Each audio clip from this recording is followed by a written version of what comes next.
오늘 우리에게 주시는 하나님의 말씀은 사도행전 7장 55절부터 60절까지 말씀입니다. 스데반이 성령 충만하여 하늘을 우러러 주목하여 하나님의 영광과 및 예수께서 하나님 우편에 서신 것을 보고 말하되 보라, 하늘이 열리고 인자가 하나님 우편에 서신 것을 보노라 한데, 그들이 큰 소리를 지르며 귀를 막고 일제히 그에게 달려들어 성 밖으로 내치고 돌로 칠세 증인들이 옷을 벗어 사울이라 하는 청년의 발 앞에 두니라.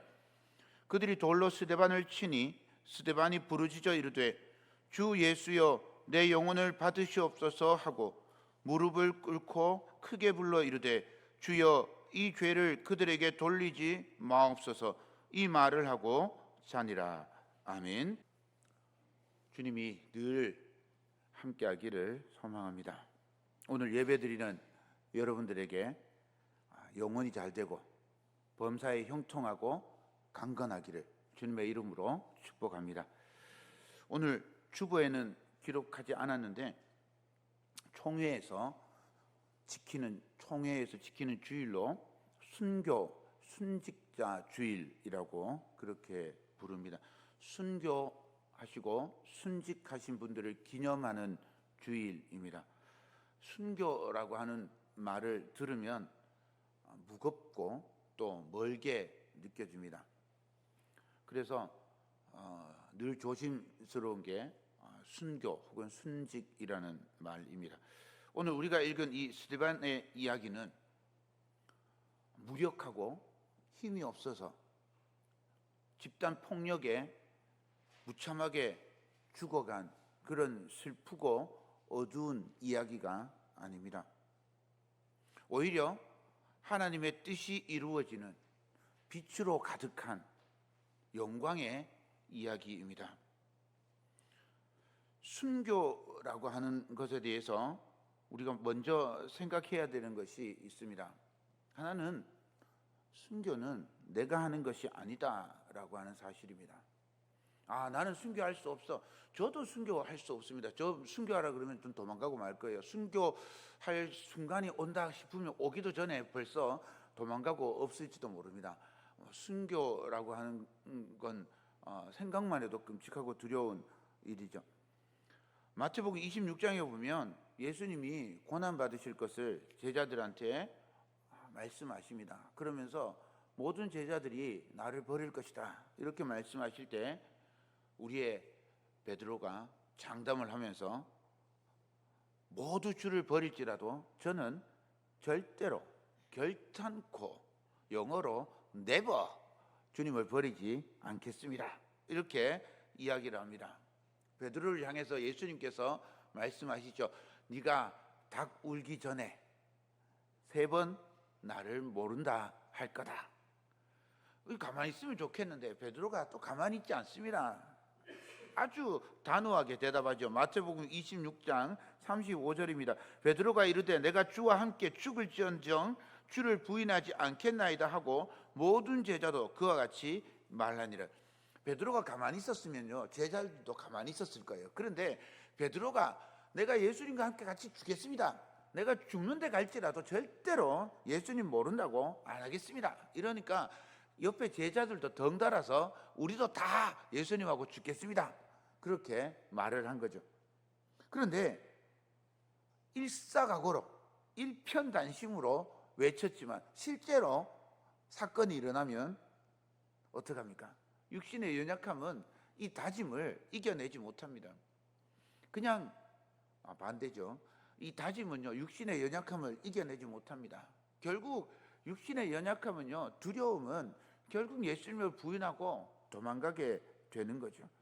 내가 아무리 다짐한다고 순교할 수 있는 게 아닙니다. 그러니 순교의 상황이 오지 않으면 참 좋겠다 이렇게 기도하고요, 순교의 상황 속에 그냥 나는 할 수 없다 이거 고백하고 살아갈 수밖에 없는 게 또 우리가 아닌가 싶습니다. 또 생각해야 될 건요, 순교는 단순히 육신의 죽음, 육신의 삶 이런 것에 관한 문제가 아니라는 사실입니다. 순교의 핵심은 내가 살고 죽느냐에 있는 게 아니고, 순교는 예수 그리스도를 증언하는 데 그 목적이 있습니다. 순교라고 하는 말은 원래 증인이라고 하는 말에서 나왔습니다. 증인이라고 하는 말이 어느 순간 차츰 변하다가 순교가 된 거죠. 어떤 특별한 영웅이라서 순교할 수 있는 게 아니라 예수님을 증언하는 것, 그것이 순교였어요. 그러니까 순교가 죽음인 게 아니고 예수님을 증언했어요. 사도행전 2장에 보면 베드로가 설교할 때 이렇게 말합니다. 2장 32절입니다. 이 예수를 하나님이 살리신지라 우리가 다 이 일의 증인이로다. 여기 증인이 순교와 같은 단어입니다. 베드로가 예수님을 그리스도로 증언할 때 사람들이 마음이 찔렸습니다. 그래서 2장 37절에 이렇게 묻습니다. 그들이 이 말을 듣고 마음에 찔려 베드로와 다른 사도들에게 물어 이르되 형제들아 우리가 어찌할꼬 하거늘 베드로가 대답합니다. 38절 베드로가 이르되 너희가 회개하여 각각 예수 그리스도의 이름으로 세례를 받고 죄 사함을 받으라. 그리하면 성령을 선물로 받으리니. 복음을 증언하고 나니까 사람들이 우리가 어떻게 할까 이러면서 막 예수님을 믿기 시작해요. 그래서 3,000명이 5,000명이 예수님을 믿는 역사가 일어나게 됩니다. 이때 사용된 말이 증언입니다. 우리는 그 일의 증인이다. 증인이 순교와 똑같은 말인 거죠. 똑같은 복음을 증언했는데 사도행전 14장에 가면요, 사도 바울은 루스드라에서 유대인들에게 돌에 맞아서 죽습니다. 아니 죽은 줄 알고 버렸는데 살아나가지고 다시 복음을 전하게 되었죠. 똑같은 복음의 증인이었는데 어떤 사람은 3,000명, 5,000명이 예수 믿는 역사가 일어나고 어떤 사람은 죽음 직전까지 갔습니다.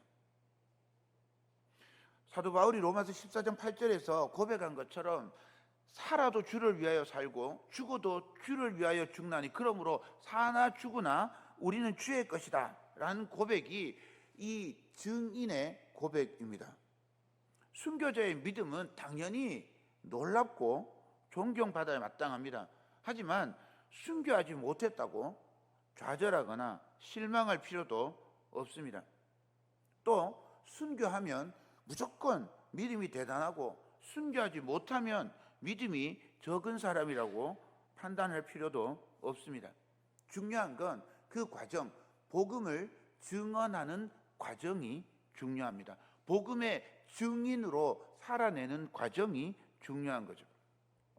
1964년에 재미교포 김은국이라는 작가가 순교자라는 소설을 썼습니다. 김은국 작가는요, 처음 들어보시죠? 저도 처음 들어봤습니다. 김은국 작가는 우리나라 사람 출신으로 노벨 문학상 후보에 오른 유일한 이제 유의한 사람입니다. 순교자의 줄거리는 이렇습니다. 6.25 전쟁 중에 평양을 수복합니다.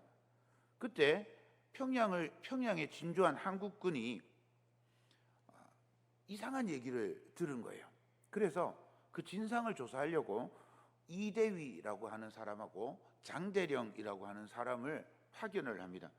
무슨 말인가 보니까 공산당에 의해서 체포되었던 목사가 14명이 있는데 그 중에 12명이 죽었어요.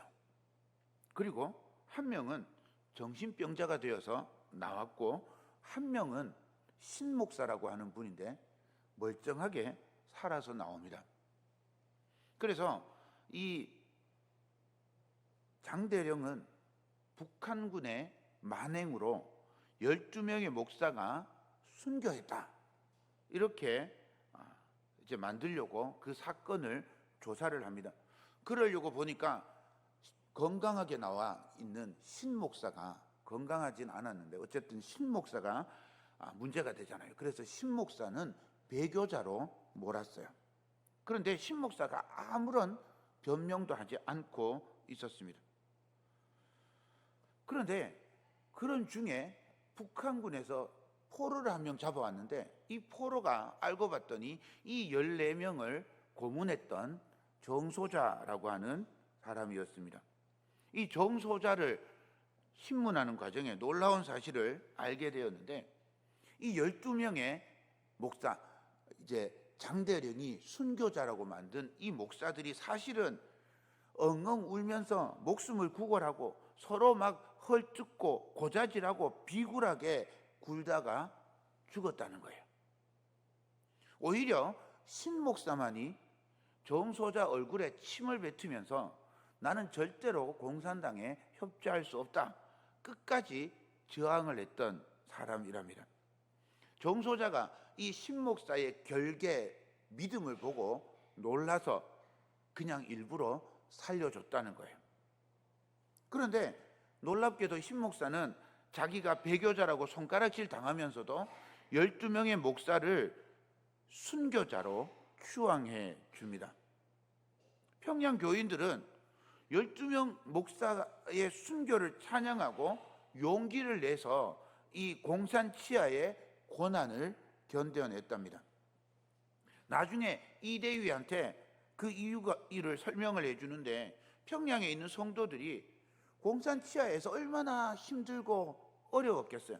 그래서 절망하지 않고 용기를 품고 살아갈 수 있도록 돕기 위해서 자기는 기꺼이 배교자가 되고 12명의 그 목사들을 순교자로 만들어 주었다고 그렇게 고백을 합니다.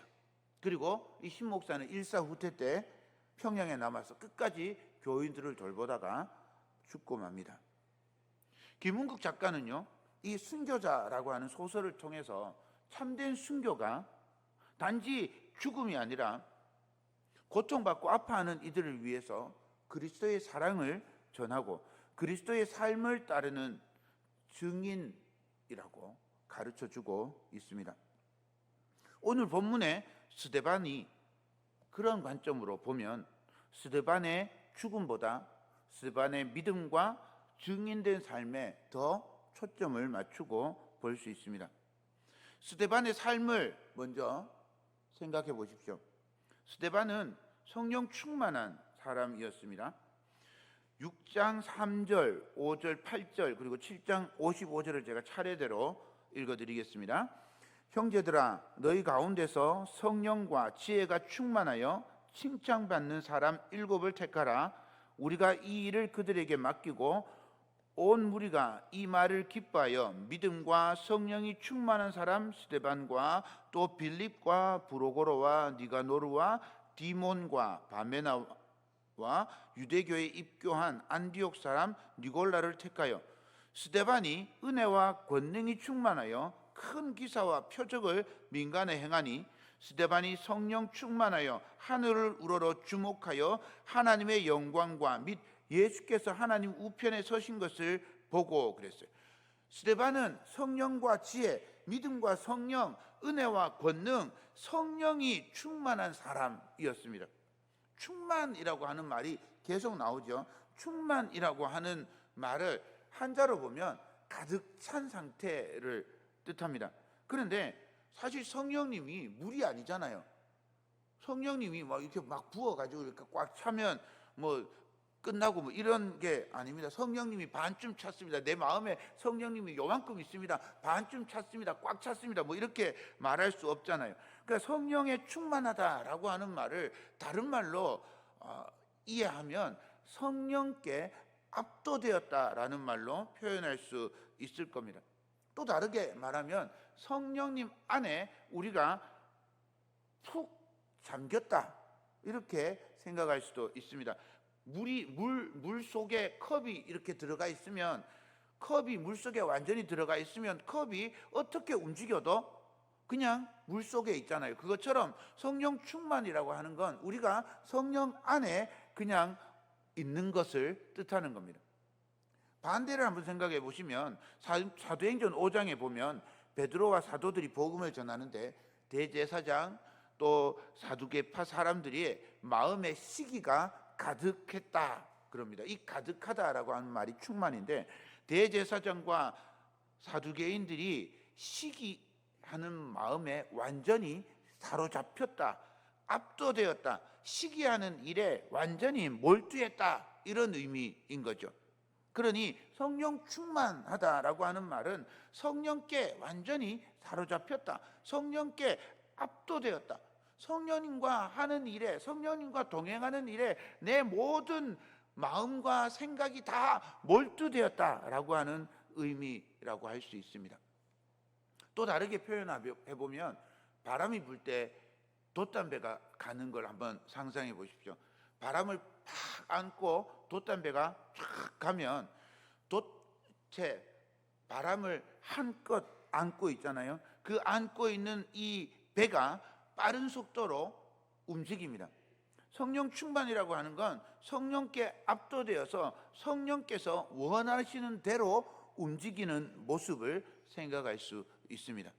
성령 안에서 성령이 원하시는 대로 움직이는 삶을 성령 충만한 삶이라고 그렇게 표현할 수 있습니다. 그래서 스데반은 성령 충만한 사람이었습니다.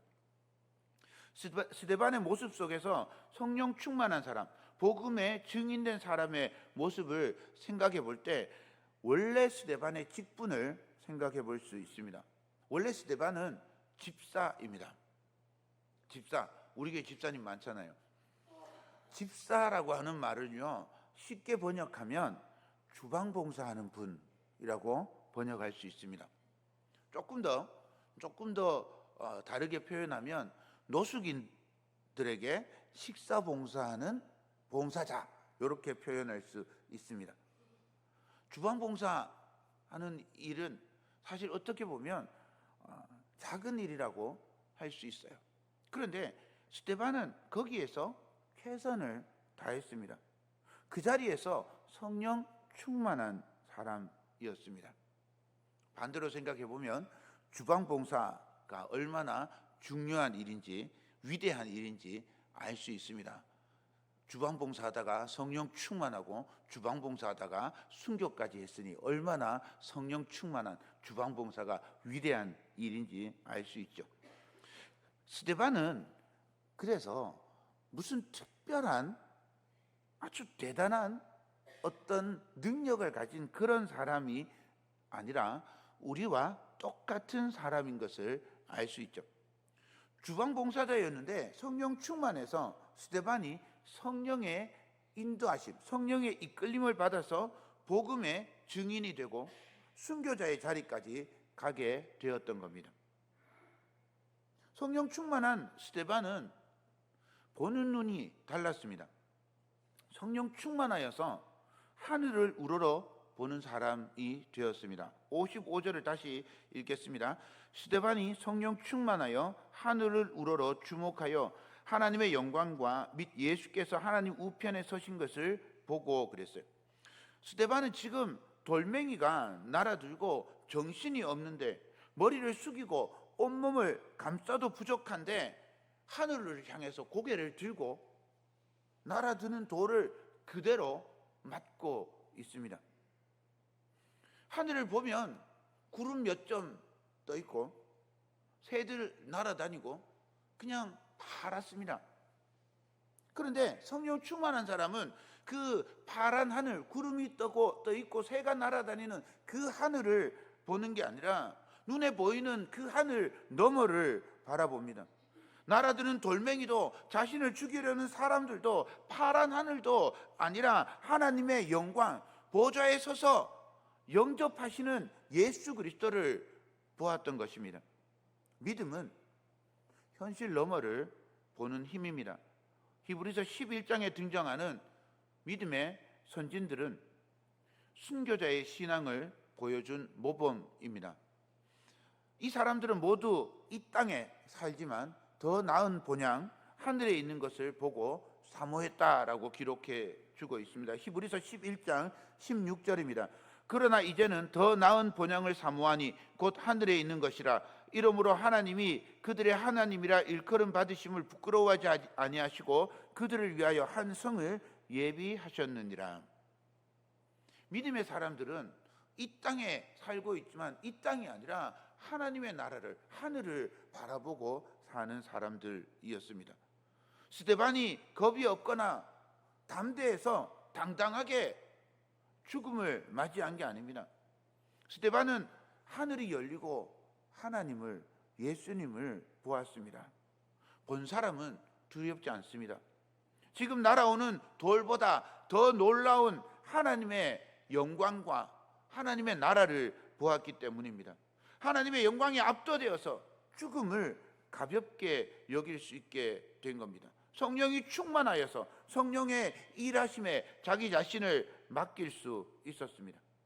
스데반을 통해서 순교 신앙은 성령 충만하여 세상 풍파 속에서 하늘 보좌를 바라보고 우리를 향해 서 계신 예수 그리스도를 바라보는 믿음인 것을 알 수 있습니다.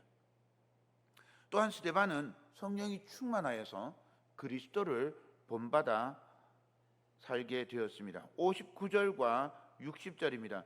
그들이 돌로 스데반을 치니 스데반이 부르짖어 이르되 주 예수여 내 영혼을 받으시옵소서 하고 무릎을 꿇고 크게 불러 이르되 주여 이 죄를 그들에게 돌리지 마옵소서 이 말을 하고 자니라.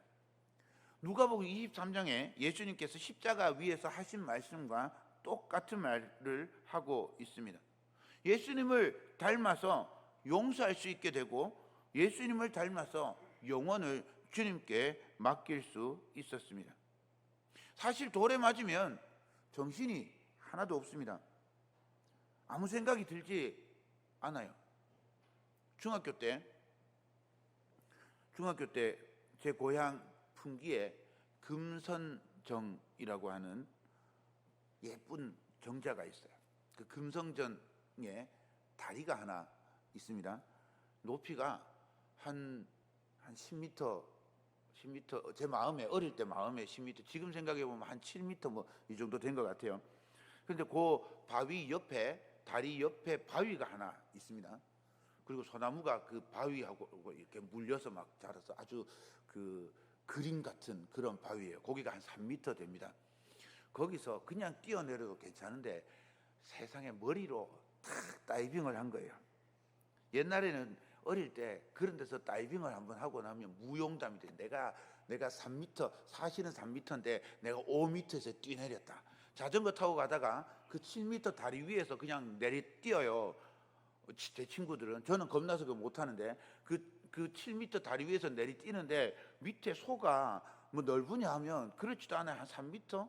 3m 정도 되는 것 같아요. 근데 거기다가 뛰는 거예요. 근데 저는 겁나서 그걸 못했거든요. 3m에서 뛰었는데 그래도 뭔가 이제 하나 또 내세우고 싶어요. 그래서 머리로 뛰었단 말이죠. 머리로 탁 들어갔어요.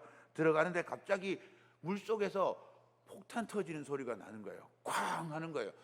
무슨 소리가 이렇게 크지? 그러고 이제 아무 생각이 없었어요. 그 정신을 차려보니까 그냥 전부 다 피더라고요. 그러니까 이렇게 탁 뛰었는데 알고 보니까 거기 바위가 있었던 거예요. 그 바위에다가 제가 머리를 있는 힘껏 갖다가 박은 거죠.